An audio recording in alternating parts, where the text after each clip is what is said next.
ဘဝမှာဘာကြောင့်ဘုံဘုံတို့တွေကငြိမ်းငြိမ်းချမ်းချမ်းအေးအေးဆေးဆေးမနေကြရတယ်လေဒီစိတ်နှလုံးဟာအနှောင်အဖွဲ့တွေနဲ့နေလို့ဟုတ်လားအလိုဆန္ဒတွေမကျေနပ်မှုတွေ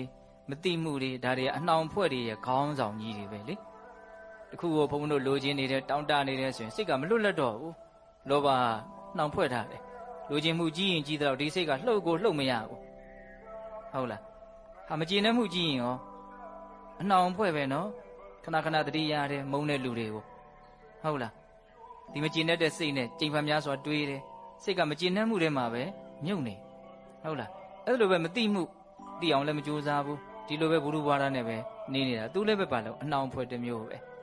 နော်အဲ့ဒီအနှောင်ဖွဲ့ကိုဘုန်းဘုန်းတို့ဘယ်လိုခေါ်တော့တန်ရောရှင်နော်စိတ်နှလုံးကိုပူလောင်စေတဲ့လို့အဲ့ဒီတရားတွေကိုပဲနောက်ထပ်ဘယ်လိုနာမည်ပေးသေးတော့ကိလေသာဟုတ်လား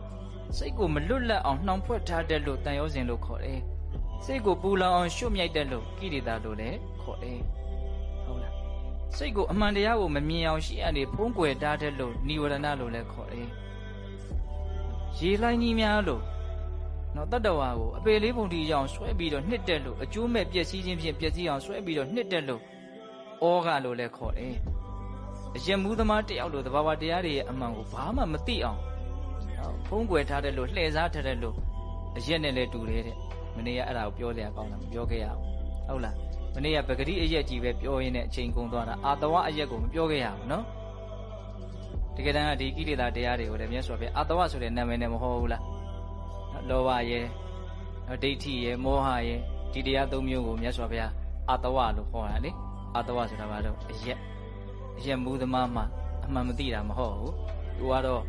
အာတဝနှစ်ထပ်ကွန်းလို့ပြောနိုင်တယ်ဗောနော်ပင်ကိုအာတဝရှိနေတယ်လို့ပဂတိအယက်ကလည်းထပ်တောက်ထားတယ်ဆိုတော့သူ့ဥစားက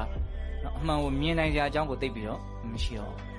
ဟုတ်လားပဂတိအယက်ကိုမတောက်မျိုးတော့လည်းပဲတတိမရှိလို့ရှိရင်အမှန်မသိလို့ရှိရင်စိတ်နှလုံးဟာအာတဝအယက်ကြောင့်မူးဝေနေဦးမှာပဲသူကလည်းပဲအမှန်မသိနိုင်သေးဘူးနော်အဲ့လိုနှစ်မျိုးရှိတာကိုဘုံဘုံတို့ဘာလို့မလို့နားလေရကိုယ့်ရဲ့စိတ်နှလုံးကိုငြိမ်းငြိမ်းအေးအေးနဲ့တကယ်ကိုပဲအဆင့်မြင့်တဲ့ချမ်းသာတဲ့ဘဝမှာနော်နေနိုင်သွားခြင်းနဲ့ဆိုရင်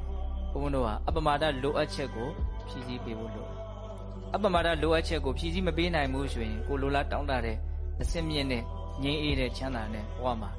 နေနိုင်မှာမဟုတ်ဘူးနော်ကိုလောင်လောင်ရှုပ်ရှုပ်ထွေးထွေးနေရင်းနဲ့ပဲသွားမှာပေါ့